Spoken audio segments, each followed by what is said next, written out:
भाई राहत निहायत खुश मिजाज और लोगों में घुल मिल जाने वाले थे। वो नाम के ही नहीं बल्कि हकीकी मायनों में सबके दिलों की राहत थे। गैरों के साथ अच्छा सलूक करना, दोस्तों के साथ बेहतरीन बर्ताव, हत्ता कि वो दूसरों की मदद भी करते थे। जहाँ इनमें अच्छाइयाँ थी वहाँ कुछ खामियाँ भी थी। वो जेब खर्च करते तो बिल्कुल भी नहीं सोचते, खुले हाथ से खर्चा करते थे। जिद्दी और अपनी मनमानी करने वाले भी थे। अपने छोटे भाइयों पर इनका बहुत रौब और दबदबा था। चूंकि वो सबसे बड़े थे, वालिद साहब के बाद घर के सरपरस्त भी थे। वालिद साहब मालदार आदमी थे और इस दुनिया में जाने से पहले वो हमारे लिए बहुत कुछ छोड़ गए थे। दुनिया की तमाम आसाइशें हमारे पास मौजूद थी। जमीन, जायदाद, गाड़ियाँ, नौकर चाकर, बंगला, घर, दुकानें, गर्ज हमारे पास क्या कुछ नहीं था। हर नेमत हमारे प्यारे अब्बा जान औलाद के लिए छोड़ गए थे। वो बहुत दूर अंदेश थे, जबकि बड़े भाई बहुत लापरवाह किस्म के इंसान थे। वालिद की वफात के बाद शुरू में सब कुछ ठीक चल रहा था। भाई ने 2 बहनों की मंगनियों पर बहुत पैसा खर्च किया।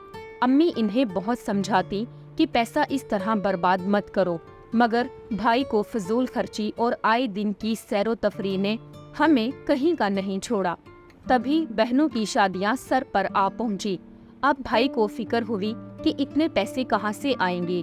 भाई ने वालिद साहब का साबका मकान बेचकर एक बहन की शादी की और इसके बाद रफ्ता रफ्ता दुकानें और घर की एक एक चीज मसलन मोटर बाइक, गाड़ियां वगैरह बिकना शुरू हो गईं। इन्हीं दिनों भाई राहत किसी लड़की के इश्क में मुब्तला हो गए। वो लड़की आए दिन सैरो तफरीह के मकामात, शॉपिंग मॉल्स और रेस्तोरानों में राहत भाई के हमरा जानने वालों को नजर आती। वो आकर अम्मी को बताते कि आपका बेटा जिस लड़की के साथ नजर आ रहा है वो ठीक नहीं है, ना इसका खानदान ठीक है। अम्मी फिक्रमंद होकर राहत भाई से पूछती, वो कोई बहाना बना लेते, लेकिन इश्क भला कब छुपता है। घर के हालात खराब से खराब तर होते गए। 2 छोटे भाई पढ़ाई छोड़कर मजबूर होकर किसी के पास नौकरी करने लग गए। इनकी तनख्वाह से घर का खर्चा चलता था। भाई को इश्क ने अंधा कर रखा था। वो आए दिन अम्मी से झगड़ते कि आप मुझे काम पर जाने के लिए मत कहा करें। अगर काम करूँगा तो अपना कारोबार ही करूँगा, मैं किसी की मुलाजमत नहीं कर सकता। अब रोज इस बात पर अम्मी और भाई की बहस होती। तब भाई गुस्से में आकर कभी बर्तन तोड़ते और कभी कुछ करते। तब माँ ने इनसे इस मौजू पर बात करना बंद कर दी। इनको अपने बड़े बेटे से बहुत मोहब्बत थी। हम कुल 11 बहन भाई थे और इन्हें अपनी 6 बेटियों और 5 बेटों में से सबसे ज्यादा राहत भाई से प्यार था। वो इनकी ममता की कमजोरी थे। शायद सब माओं को अपनी पहली औलाद सबसे ज्यादा प्यारी होती है। एक दिन राहत भाई ने अम्मी से कहा कि फलां जगह मेरे लिए रिश्ता देखने जाएं। इस दिन भाई बहुत खुश थे। अम्मी बाजी के साथ लड़की देखने गईं। वो लड़की ऐसी बेबाक, तेज तरार और फैशनेबल थी कि मेरी माँ तो इसे देखकर हैरान रह गई। अम्मी ने घर आकर भाई से कहा कि हम इन लोगों में रिश्ता हरगिज नहीं करेंगे। लड़की और इसके घर वालों का तर्जे तरीका मुझे बिल्कुल भी पसंद नहीं। भाई ये सुनकर भड़क गए। बोले, आप दकियानुसी बातें मत करें, आप तो पहले जमाने की हैं। अब जमाना बदल गया है, इन बातों से कुछ फर्क नहीं पड़ता। बस मेरी खुशी और पसंद को अहमियत दे। मैंने आपको माँ जानकर मान दिया है, वरना लड़के अपनी मर्जी से भी शादी कर लेते हैं। मजबूर होकर घर वालों ने इनके आगे घुटने टेक दिए। यूं शबनम हमारे घर में बहू बनकर आ गई। शबनम की 3 बहनें और 2 भाई थे। बड़ी बहनों ने अपनी पसंद से शादियां की, मगर तीनों ने तलाक ली और बाद में दूसरी शादी भी अपनी ही पसंद से की। इनकी ये हिस्ट्री देखकर अम्मी का दिल सहम गया, क्योंकि हमारे घराने की लड़कियां हत्तुल इम्कान अपने शोहरों से निबाह की कोशिश करती थी। खैर, हम लड़की रुखसत कराने गए तो रुखसती के वक्त हमसे इनकी 2 बहनें लड़ने लगी। یہ شروعات تھی، مگر ہم عزت دار تھے۔ سب کچھ نظر انداز کر کے امی نے عاجزانہ رویہ اختیار کرتے ہوئے بہو کی رخصتی کی۔ شروع میں شبنم ٹھیک رہی، مگر پھر کچھ انداز بدلنے لگے۔ وہ جتنے دن ہمارے پاس رہتی ٹھیک رہتی، جب اپنے میکے سے واپس آتی تو مزاج بدلا ہوتا۔ دراصل شبنم نے بھائی کی ظاہری ٹپ ٹاپ دیکھ کر یہ سمجھا کہ یہ دولت مند گھرانہ ہے، کوٹھی کار سب کچھ ہے۔ جب گھر آ گئی تو پتا چلا کہ میاں تو کچھ نہیں کماتا، گھر کا خرچہ ان کے چھوٹے بھائیوں کی کمائی سے چلتا ہے۔ تو وہ ہاتھ ملنے لگی کہ آگے تو کچھ بھی نہیں ہے۔ اب آئے دن بھائی سے جھگڑتی اور میکے چلی جاتی، کھانے پینے پر جھگڑا کرتی۔ تنگ آ کر امی نے کچن علیحدہ کر دیا۔ ہمارے گھر میں 2 کچن تھے، نچلی منزل پر مین کچن جو بڑا تھا اور اوپر کی منزل پر چھوٹا تھا۔ بھائی کوئی کام تو کرتے نہیں تھے، اس لیے وہ علیحدہ ہو کر بھی خوش نہ تھے، مگر بیوی عجب سوچ کی مالک تھی۔ جو بات ذہن میں آتی ضد کرتی کہ ابھی پوری کرو۔ اب انہوں نے فرمائش کر دی کہ اس کچن کو سٹور بنا دو اور دوسرا بڑا کچن تعمیر کرا دو، اس میں مجھے گرمی لگتی ہے۔ راحت بھائی نے کھچ کھچ سے بچنے کے لیے کسی سے رقم ادھار لی اور اوپر کی منزل پر کھلی جگہ پر خود ہی کچن تعمیر کیا۔ انہیں ہر قسم کا ہنر آتا تھا، مگر وہ کسی کے ہاں ملازمت نہیں کرنا چاہتے تھے۔ بیوی کی روز روز کی فرمائشوں سے تنگ آ کر وہ دوستوں سے قرض لیتے اور شبنم بھابی کی فرمائشیں پوری کرتے۔ بھابی کو بھائی کی مجبوریوں سے کوئی غرض نہ تھی، ان کو بس اپنی خواہشات سے پیار تھا۔ روز کے جھگڑوں کی وجہ سے پاس پڑوس کے لوگوں نے ہم سے دوری اختیار کر لی۔ یہی نہیں، میری بہنوں نے میکے میں آنا جانا بند کر دیا، کیونکہ بھابی ان کے بچوں کو بھی برداشت نہیں کرتی تھی۔ اب ہم اپنے ہی گھر میں غیروں کی طرح رہتے اور غیر اپنی منمانی کرتے۔ آئے دن بھابی کے میکے سے کبھی کوئی ان کی بہن، کبھی ماں آ جاتی اور کئی دن بیٹی کے گھر ٹکی رہتی۔ بھابی خصوصی کھانے ان کے لیے بنواتی، ہمارے ریفریجریٹر میں جتنا چکن اور مٹن ہوتا لے جاتی، پھل فروٹ سب اوپر چلے جاتے۔ وہ کسی سے اجازت لینا یا پوچھنا گوارا نہیں کرتی تھی، امی منہ تکتی رہ جاتی۔ یہ روز کا معمول تھا۔ والدہ اب روزانہ کا سودا منگوانے لگی، مگر اس میں بھی دقت تھی کہ روزانہ چکن یا مٹن اور بیف کا گوشت لینے کون جاتا۔ دونوں بھائی کام پر چلے جاتے اور چھوٹے کالج۔ جو کھانا بھابی اوپر کچن میں بناتی وہ تھوڑا سا بھی پلیٹ میں ڈال کر نہیں لاتی تھی کہ امی آپ چکھ لیں، لیکن ان کے میکے سے مہمان آتے تو ہمارے کچن میں جو کھانا پکا ہوتا بے تکلف جس قدر ضرورت ہو لے جاتی، اور ہمیں اپنے لیے فوری طور پر انڈوں وغیرہ کا سالن بنانا پڑتا، مگر بھائی کی عزت اور خوشی کی خاطر شبنم کو کچھ نہ کہتے۔ امی جو خرچہ بھائیوں سے لیتی تھی وہ تمام شبنم بھابی کے اللو تللوں پر خرچ ہونے لگا، اور امی کو گھر کا بجٹ پورا کرنے کے لیے کبھی اپنی بہنوں اور کبھی بھائیوں سے ادھار مانگنا پڑتا۔ میری امی نہ جھگڑا کرتی تھی اور نہ جھگڑا چاہتی تھی، برداشت کرتے کرتے وہ بیمار پڑ گئیں۔ اب وہ اکثر بیمار رہنے لگی، غرض سال کے اندر اندر اس عورت نے گھر کی اینٹ سے اینٹ بجا دی۔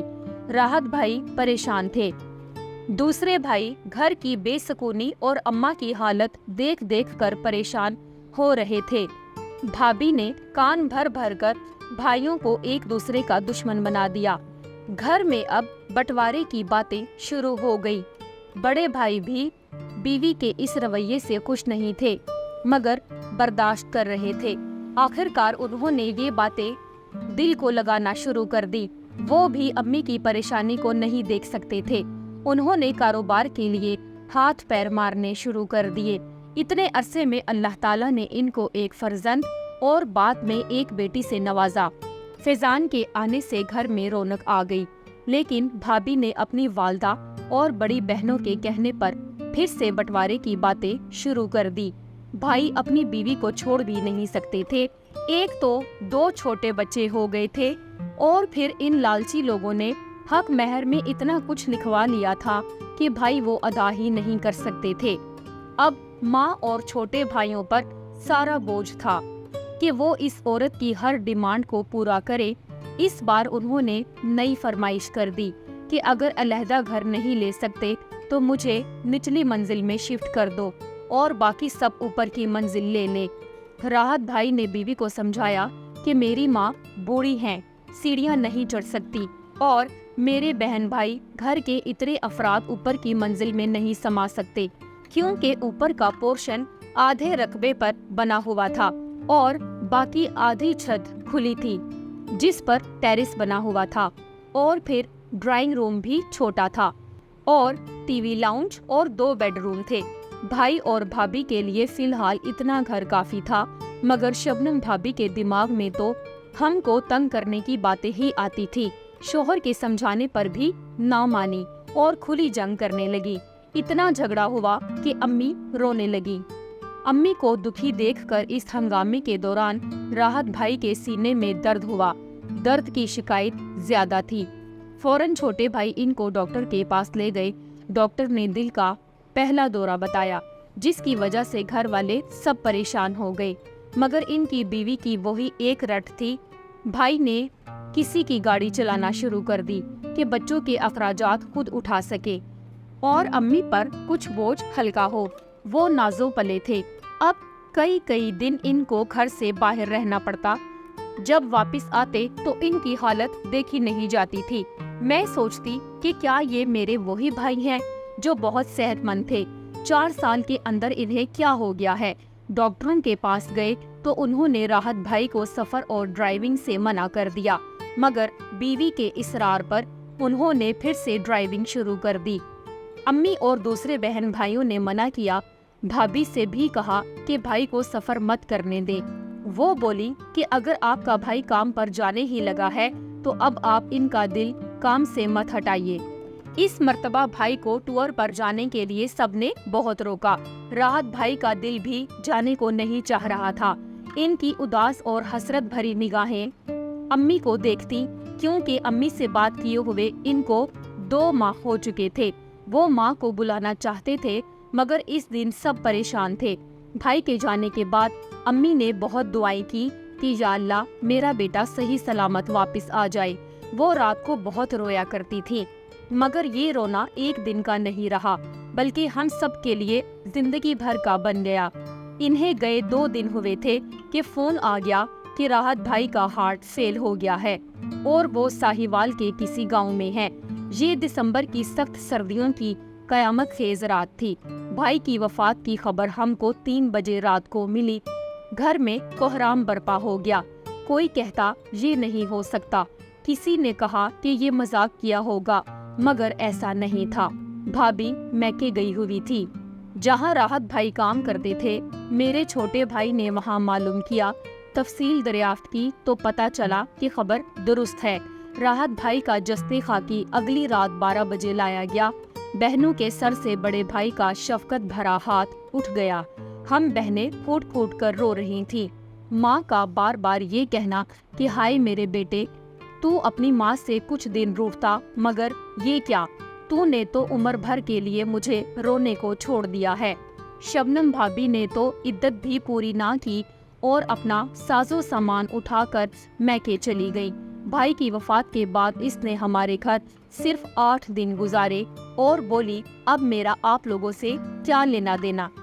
हम सब ने बड़ी मिन्नत की कि राहत भाई के बच्चे हमको भी प्यारे हैं, आप यहीं रह जाएं, हम इनका खर्चा पूरा करेंगे, आपको कोई शिकायत नहीं होगी।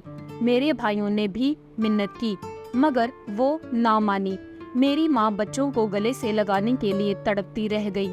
तकरीबन 2 साल बाद वो एक दिन हमारे घर आई और अम्मी के पैर पकड़कर रोने लगी। कहा कि आप जैसी माँ और सास तो चिराग लेकर ढूंढने से भी किसी को ना मिलेगी। मुझे माफ कर दे, मैंने आप लोगों के साथ अच्छा सलूक नहीं किया, मुझे अपने घर में जगह दे दे। मगर अम्मी ने कहा नहीं बेटा, तुम अपना कीमती रिश्ता जाया कर चुकी हो। जब सब समझाते थे तो तुम इनको अपना दुश्मन समझ रही थी। अब जो हो गया सो हो गया। ये बर्बादियां तुमने खुद अपने मुकद्दर में लिखी हैं। अब मैं कुछ नहीं कर सकती। मेरी दूसरी बहुएं आ गई हैं। अब तुम्हारी जगह नहीं है। اتنا کر سکتی ہوں کہ جب تک میں زندہ ہوں اپنے پوتے پوتی کا خرچہ حسب توفیق بھجواتی رہوں گی، مگر تم کو نہیں رکھ سکتی۔ مجھے اپنے جوان بیٹے کی بے بسی اور موت یاد آ جاتی ہے۔ بھابھی کو دراصل ان کے بھائیوں نے گھر سے نکال دیا تھا اور بہنوں نے بھی رکھنے سے انکار کر دیا تھا، تبھی ان کو ہم یاد آ گئے۔